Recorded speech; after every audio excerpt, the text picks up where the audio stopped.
National thalassaemia welfare society और दिल्ली विधानसभा के तत्वाधान में 31st इंटरनेशनल थैलेसीमिया डे के अवसर पर आयोजित इस कार्यक्रम में उपस्थित श्री हंसराज अहिर जी, गवर्नमेंट ऑफ इंडिया के और वर्तमान में chairperson national commission for backward classes, मैं उनका आज के इस अवसर पर दिल्ली विधानसभा के इस परिसर में स्वागत करता हूँ। हमारे बीच में उपस्थित Mrs Vinita Srivastava, doctor JS Arora, Shri Gautam Seth ji, आए हुए सभी डिस्टिंग्विश्ड गेस्ट, सभी वेलफेयर सोसाइटी के मेंबर्स, प्यारे बच्चों, दोस्तों, बहनों, आप सब आज इस कार्यक्रम के लिए दिल्ली विधानसभा के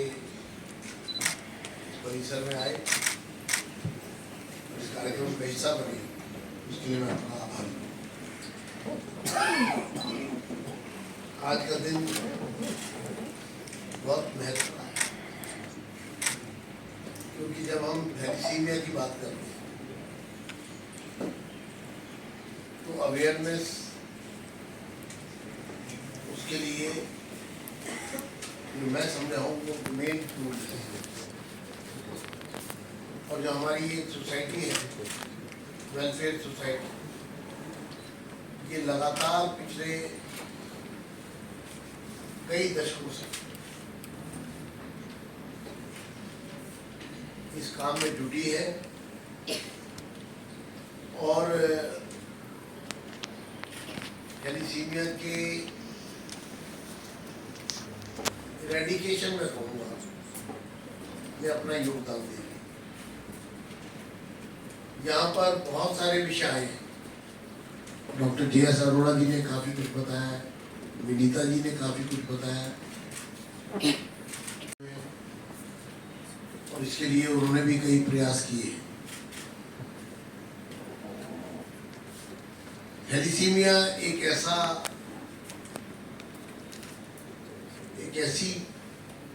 ऐसा रोग है जिसको कंट्रोल किया जा सकता है, जिसे रोका जा सकता है,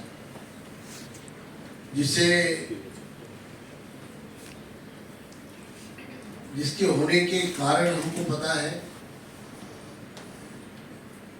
जिसको रोकने का तरीका हमको पता है और जिसके को लेकर के काम करने की रास्ता तय है। उसके बावजूद अगर चीजें कंट्रोल में विश्व भर में जिस दृष्टि से आनी चाहिए, अगर वो नहीं आ रही है तो इस पर और अधिक ध्यान देने की जरूरत है। मेरा ये मानना है कि जैसा बताया गया कि लगभग 5 करोड़ थैलेसीमिया कैरियर है और यहाँ तक कहा जाता है कि श्री अमिताभ बच्चन जो फिल्म स्टार है वो भी थैलेसीमिया के कैरियर है। अगर ये बात सही है तो डेफिनेट, जैसा भी विनीता जी ने कहा कि माता और पिता जब दोनों में अगर थैलेसीमिया के कैरियर के सिम्टम्स हैं तो इसको शादी से पहले अगर जांच लिया जाए रक्त और इसको लेकर के इस प्रकार की अवेयरनेस आ जाए। अब जन्म पत्रियां भी मिलाई जाती है, किसी डॉक्टर ने नहीं कहा, व्यवस्था भी कहीं ना कहीं कभी ना कहीं तो प्रारंभ हुई होगी। तो असंभव नहीं है, संभव है। महिला प्रेग्नेंट होती है तो प्रेगनेंसी के समय ब्लड टेस्ट होते हैं और उसमें भी ये पाया जा सकता है कि माँ कहीं थैलेसीमिया कैरियर तो नहीं है, और अगर पता लगता है तो फिर पिता की जांच हो सकती है। तो ये भी एक स्थिति है जब थैलेसीमिया को रोका जा सकता, इनिशियल स्टेज इस तरह की स्थिति उत्पन्न ना हो। ट्रीटमेंट को लेकर के बात की गई तो बोन मैरो ट्रांसप्लांट इसका स्थायी इलाज है। अगर वो स्थायी इलाज है और हर साल 12 से 15,000 बच्चों के थैलेसीमिया पेशेंट के रूप में जन्म होने की बात करते हैं, तो फिर एक तरफ रोकथाम और दूसरी तरफ इलाज के लिए पूरे तौर पर उसके लिए धन उपलब्ध हो जाए। सभी बच्चों के लिए तो आवश्यकता नहीं पड़ेगी। बहुत सारे बच्चे तो ऐसे भी होंगे जो वेल टू डू फैमिलीज में जन्म लेते होंगे, लेकिन जो बच्चे आर्थिक रूप से कमजोर वर्ग के परिवारों में जन्म लेते हैं, जैसा ही साहब ने बताया कि कोल इंडिया ने 10 लाख रुपए इसमें अपना सहयोग देने की बात की है, तो क्या इसको भी किसी भी तरह से CSR के तौर पर अगर तय कर दिया जाए कि 100% कोशिश की जाएगी कि बच्चों को स्थायी इलाज मिल सके, इस पर काम करके भी इस चीज को रोका जा सकता है। और इस सबके पीछे जो सबसे बड़ी आवश्यकता है वो है माहौल बनाना।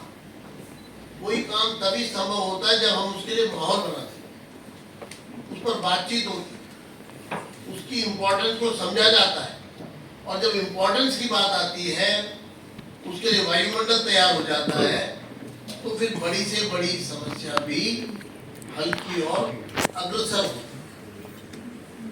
मैं सोसाइटी को बधाई देना चाहता हूँ कि आप हर वर्ष जहाँ एक तरफ इंटरनेशनल थैलेसीमिया डे ऑर्गेनाइज करते हैं, फंक्शन ऑर्गेनाइज करते हैं, वहीं साल भर भी आपके प्रयास जारी है और आपके प्रयासों से लोगों में अवेयरनेस आती है और इस मामले पर विचार करने के लिए लोग बाध्य होते हैं। आज हम इस कड़ी में, मुझे अरोड़ा साहब ने बोला कि विश्व भर में इंटरनेशनल थैलेसीमिया डे पर कोई ना कोई राष्ट्रीय महत्व की किसी भी भवन पर रेड लाइट से एक इंडिकेशन के तौर पर, एक सम्मान के तौर पर उन सबके प्रति अपनी कमिटमेंट के तौर पर जो थैलेसीमिया से पीड़ित हैं, उन परिवारों के लिए जिन्होंने थैलेसीमिया में के कारण अपने परिवारजन को खोया है, और भविष्य में थैलेसीमिया पर हम रोक लगा सके, इस कमिटमेंट के लिए दिल्ली की विधानसभा को आज लाल रंग से जगमगाना चाहिए। तो मैंने आपके प्रस्ताव को तुरंत स्वीकार किया। अधिकारियों को, हमारे यहाँ पर ज्वाइंट सेक्रेटरी भी बैठे हैं कंचन आजाद जी, उनको हम बुलाया और आदेश जारी किए गए, और आज शाम को मीडिया को भी आमंत्रित किया गया है, जिससे कि पूरे देश में, पूरी दिल्ली में थैलेसीमिया की रोकथाम के लिए ये संदेश जा सके। क्या दिल्ली की विधानसभा रेड कलर से जो है वो उस पर लाइटिंग की गई है, क्योंकि आज इंटरनेशनल थैलीसीमिया डे है और हम संकल्प लेते हैं कि हम थैलीसीमिया की रोकथाम के लिए अपनी व्यक्तिगत रूप से भी जिससे जो संभव होगा हम प्रयास करेंगे। और इसी परिसर में पौधारोपण भी किया जाएगा इस अवसर, जिससे कि ये हमेशा स्थापित हो कि थैलीसीमिया रोगी जो हमारे साथी हैं, बच्चे हैं, उनके साथ पूरा देश, पूरी दिल्ली खड़ी है। और इसलिए ये वो अपने को उपेक्षित ना समझे और वो ये मानकर चले कि हम सब उनके साथ हैं। मैं national thalassemia welfare society, thalassemic India और थैलीसीमिया इंटरनेशनल फाउंडेशन जैसे संगठनों का हृदय से आभार प्रकट करता हूं, जिनकी सतत कोशिशों ने इस अभियान को दिशा दी है। साथ ही यहाँ पर जो डॉक्टर्स मौजूद हैं, अभी जैसे डॉक्टर दिनेश भुरानी जी के बारे में बताया गया कि जो आपके माध्यम से जो यहाँ पर ट्रांसप्लांट के जो एशिया के अंदर एक्सपर्टाइज है, वो उसका एक रिकॉर्ड अगर किसी से जुड़ता है तो डॉक्टर दिनेश भुरानी जी से जुड़ता है।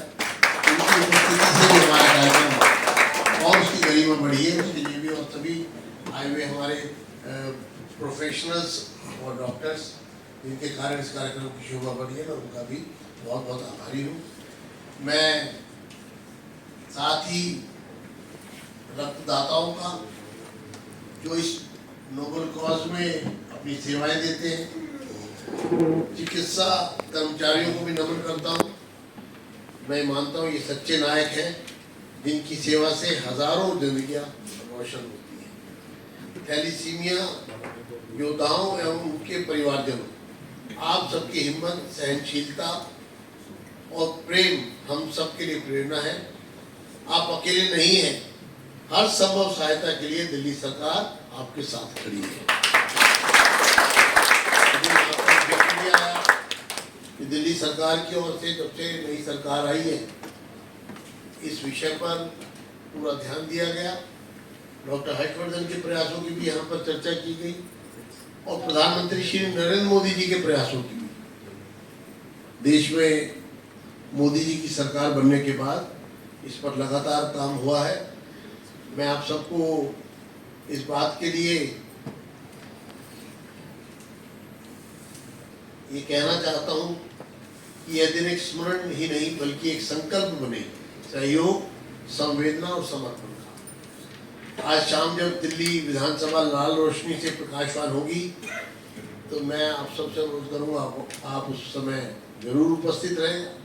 जितना भी आप में से लोगों के लिए संभव होगा, मैं स्वयं उस समय उपस्थित रहूंगा।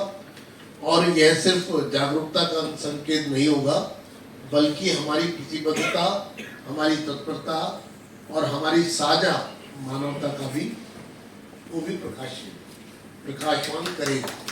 एक बार पुनः आज के अवसर पर मैं आप सबका धन्यवाद करते हुए अपनी बात को यही विराम देता हूं।